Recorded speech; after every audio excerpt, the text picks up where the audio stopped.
Hello மக்களே, உங்கள் அனைவருக்கும் வணக்கம். நான் உங்கள் அன்பு சத்யா. இப்போ இன்னைக்கு வீடியோவில் வீட்லேயே நம்ம சுத்தமான பொருட்களை வச்சு நம்மளே எப்படி மிளகாய் தூள் அரைக்கலாம், அதுக்கு தேவையான பொருட்கள் என்னென்ன, அதை எப்படி நம்ம ஸ்டெப் பை ஸ்டெப்பாக எப்படி ப்ரிப்பரேஷன் பண்ண போகிறோம், இந்த மாதிரி விஷயங்கள்லாம் இன்னைக்கு நம்ம பார்க்க போகிறோம். அதுக்கு முன்னாடி ஒரு முக்கியமான விஷயம் உங்களோட நான் ஷேர் பண்ணணும். அது என்னென்னா, நான் பர்சனலாக எனக்கு இந்த எக்ஸ்பீரியன்ஸ் என்னென்னா, மழை டைம் வந்தப்போ என்னால் மிளகாய் காய வச்சு அரைக்க முடியல. அந்த டைமில் நான் கண்டினியூஸாக கடையில் தான் மிளகாத்தூள் வாங்கி யூஸ் பண்ணிகிட்டு இருந்தேன். அப்போ பார்த்திங்கன்னா ரொம்ப அடிக்கடி ஹெல்த் இஷ்யூ ஆயிடுச்சு. இப்போ ஏன் இப்படி இருக்குது அப்படின்னு நான் யோசித்து பார்த்தப்ப பார்த்திங்கன்னா மிளகாத்தூள் தான் ப்ராப்ளம் அப்படின்னு நான் புரிஞ்சுக்கிட்டேன். அதனால் நான் என்ன சொல்கிறேன்னா, முடிஞ்ச வரைக்கும் நீங்கள் வீட்லேயே இந்த மாதிரி மிளகாய் எல்லாமே அதுக்கு தேவையான பொருள் எல்லாம் கொஞ்சம் டைம் ஸ்பெண்ட் பண்ணி நீங்கள் அதெல்லாம் வாங்கி அரைச்சி யூஸ் பண்ணுங்கள். ஆஃபீஸ் போகிறவங்க, இந்த மாதிரி வேலைக்கு போகிறவங்களுக்கு கஷ்டமாக தான் இருக்கும். நீங்கள் கொஞ்சம் சிரமம் பார்க்காம இந்த மாதிரி ட்ரை பண்ணி பாருங்கள். இப்போ இன்றைக்கி நான் ப்ரிப்பரேஷன் பண்ணி உங்களுக்கு காமிக்க போகிற இந்த எல்லா பொருட்களுமே அவ்வளோ டேஸ்ட்டாக நல்லா இருக்கும். அதே சமயத்தில் குழம்பு ரொம்ப வாசமாக இருக்கும். இது சாம்பார், காரக்குழம்பு, மட்டன் குழம்பு, சிக்கன் அப்புறம் ஃப்ரை பண்ணுறதுக்கு, ஃபிஷ் ஃப்ரை பண்ணுறதுக்கு எல்லாத்துக்குமே யூஸ் பண்ணலாம். நம்ம அவ்வளோ சூப்பராக இருக்கும். இது எப்படி, இதுக்கு தேவையான பொருட்கள் என்னென்ன அப்படின்றதெல்லாம் நம்ம பார்க்கலாம். அதே மாதிரி மிளகாய் வாங்கும்போது கூட நீங்கள் கவனமாக ஒரு விஷயம் நீங்கள் பார்க்கணும். அது என்னென்னா, வெள்ளையாக அந்த மாதிரி ஒரு மாதிரி புள்ளியாக வெள்ளையாக இருக்கிற மிளகாய்லாம் நீங்கள் வாங்கிட்டு அவங்க அப்படியே தான் மொத்தமாக எடை போட்டு தருவாங்க. ஆனால் கூட நீங்கள் வீட்டில் வாங்கிட்டு அதை நம்ம காய வைக்கும்போது அதை க்ளீன் பண்ணி அந்த மிளகாலாம் நீங்கள் எடுத்து போட்டுடணும், குப்பையில் போட்டுடணும். இந்த மாதிரி அந்த மிளகாலாம் நம்ம அரைக்கக்கூடாது. அந்த மாதிரி நீங்கள் பார்த்து நீங்கள் செய்யுங்க. இப்போ அதுக்கு தேவையான பொருட்கள் என்னென்ன, அதை எப்படி நம்ம ஸ்டெப் பை ஸ்டெப்பாக இதை எப்படி ப்ரிப்பேர் பண்ண போகிறோம், இந்த ப்ரிப்பரேஷனும் எப்படின்னு சொல்லிட்டு நம்ம பார்க்கலாம். பொருட்களை பார்க்கலாங்களா? இப்போ தேவையான பொருட்கள் என்னென்னு பார்க்கலாங்களா? இப்போ பார்த்தீங்கன்னா மிளகாய் பார்த்தீங்கன்னா குண்டு மிளகாய் 1 கிலோ எடுத்துக்கலாம். 1 கிலோ குண்டு மிளகாத்தூள் குழம்புக்கு அரைக்கும் போது குண்டு மிளகாய் தான் நம்ம வாங்கணும். அதுதான் நல்ல காரமாக இருக்கும். அதனால் குண்டு மிளகாய் 1 கிலோ. தனியா பார்த்துக்கிட்டிங்கன்னா 1 கிலோ. கரெக்டாக ஈக்குவலாக நான் எடுத்திருக்கேன். ஒரு சிலர் 1 கிலோ மிளகாய் 1.5 கிலோ தனியாக போடுவாங்க. நான் எப்பவுமே ஈக்குவலாக தான் 1 கிலோ அப்படி ஒரே ஈக்குவலாக தான் போடுவேன். 1 கிலோ மிளகாய், 1 கிலோ தனியா.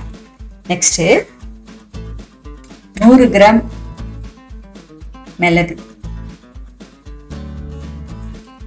100 கிராம் ஜீரகம், 100 கிராம் கடுகு, 100 கிராம் கடலைப்பருப்பு, 100 கிராம் துவரம்பருப்பு, 100 கிராம் புழுங்கல் அரிசி, 100 கிராம் மஞ்சள், 50 கிராம் உளுத்தம்பருப்பு. இது எதுக்காகனா குழம்பு கொஞ்சம் திக்னஸ்க்காக நல்லா ஃப்ரை பண்ணிட்டு போகலாம். 50 கிராம் வெந்தயம், 50 கிராம் பெருங்காயம், கட்டி பெருங்காயம்,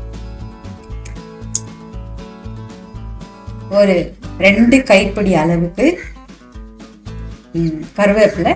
இது நல்லா வாஷ் பண்ணிட்டு காய வச்சு எடுத்துருக்கேன்.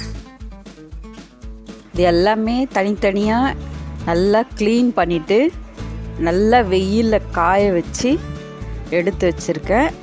இப்போ இது எல்லாத்தையும் தனித்தனியாக வறுக்கிறத பார்க்கலாம்.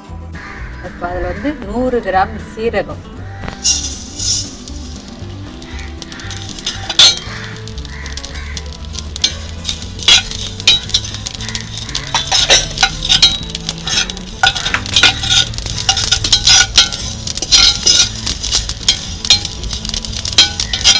சீரகம் ரெடி ஆயிடுச்சு, ஃப்ரை ஆயிடுச்சு.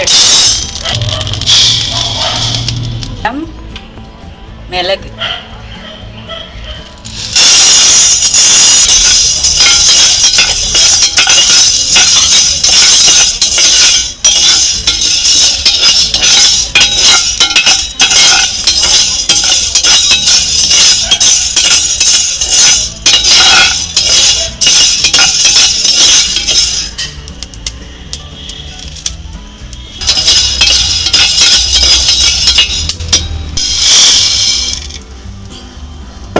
100 கிராம் கடலைப்பருப்பு,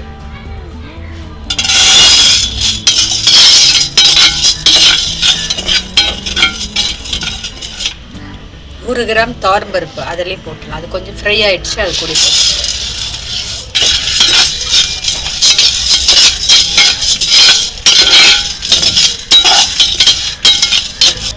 50 கிராம் பாசிப்பருப்பு இது கூட போட்டு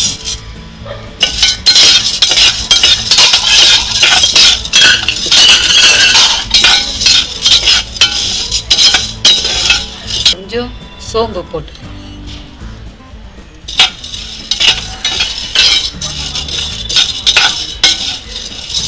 அது கூடவே வெந்தயமும் போட்டுக்கலாம்.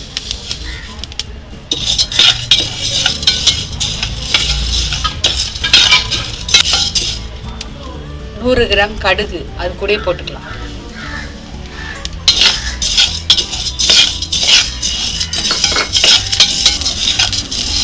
கடுகு தனியாக வறுத்தா மட்டும் அப்படியே பறக்கிறது கொஞ்சம் வெளியே வந்துடும். நிறைய இருக்குது இல்லை வெளியில் வர, அது கூட அப்படியே ஃப்ரை ஆகிடும்.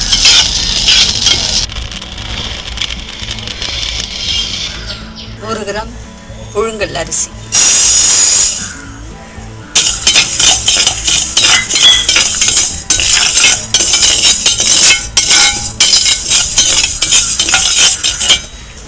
ரெடி ஆயிடுச்சு, எடுத்துக்கலாம். 50 கிராம் உளுத்தம்பருப்பு போட்டுக்கலாம்.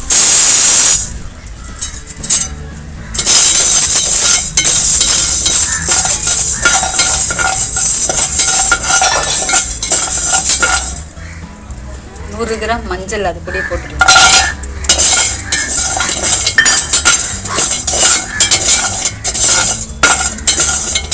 அது கூட கருவேப்பிலை போட்டு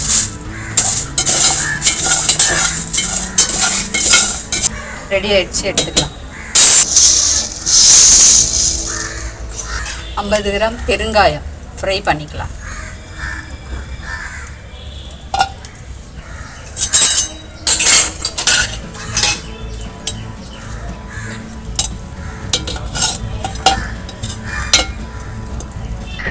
பெருங்காயம் ரெடி ஆயிடுச்சு. இது பாருங்க, கொஞ்சம் கூட ஈரமே இல்லாமல் இந்த மாதிரி நல்லா அப்படி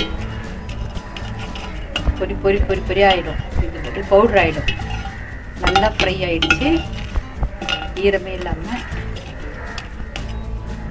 நல்லா இது நம்ம அரைக்கும் போது பவுட்ரு ஆகிடும். இப்போ இது ரெடி ஆகிடுச்சு, எடுத்துடலாம்.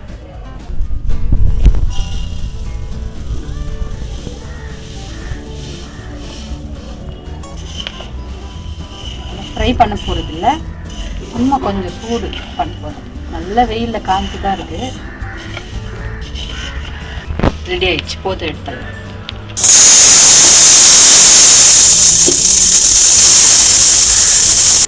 மிளகாய் 1 கிலோ, அது நல்லா காய வச்சுருக்கேன். பாருங்க, நல்லா காஞ்சிருக்கு. இது வந்து வறுக்க வேண்டாம், நல்லா காஞ்சிருக்கு. மிளகாய் 1 கிலோ, தனியா 1 கிலோ, இது ஃப்ரை பண்ணது எல்லா மசாலா பொருளும். இது எவ்வளோ மெஷர்மெண்ட், எவ்வளோ அளவு எல்லாமே நான் சொல்லிட்டேன். இப்போ இதை நல்லா ஆற வச்சு நம்ம மிஷினில் கொடுத்து அரைச்சிட்டு வந்துடலாம். இப்போ வந்து மிளகாத்தூள் அரைக்கிறதுக்கு அந்த மசாலா ஐட்டம் எல்லாமே நம்ம தனித்தனியாக வறுத்து ஆற வச்சு மிஷினில் கொடுத்து அரைச்சிட்டு வந்துட்டோம். பாருங்கள்,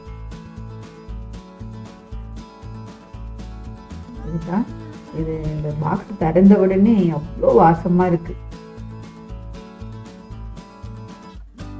இந்த மிளகாத்தூள் வந்து நம்ம வந்து அரைச்சி வந்திருக்கோம். நிறைய நம்ம ஒரு இப்போ வந்து நம்ம பிஸ்னஸ் பண்ணுறோம், மிளகாய் பொடி வந்து பிஸ்னஸ் பண்ணுறோம், சாம்பார் பொடி, ரசப்பொடி இதெல்லாம் பண்ணுறோம், பிஸ்னஸ் பண்ணுறோம். அப்போ மிளகாத்தூள் வந்து பெரிய அளவில் அரைச்சி நம்ம பிஸ்னஸ் பண்ணுறோம்.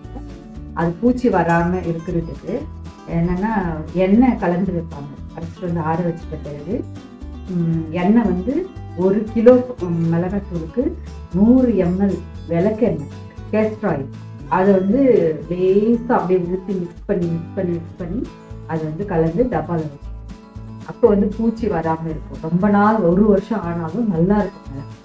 இப்போ அது மாதிரி செய்யலாம். இப்போ இந்த மிளகாத்தூள் வந்துட்டு மீன் குழம்பு, சாம்பார் எல்லா குழம்புமே செய்யலாம். அவ்வளோ டேஸ்ட்டாக மனமாக இருக்கும். அடுத்த வீடியோவில் சாம்பார் பொடியும் ரசப்பொடியும் எப்படி செய்யறதுன்னு நான் செஞ்சேன். தேங்க்யூ.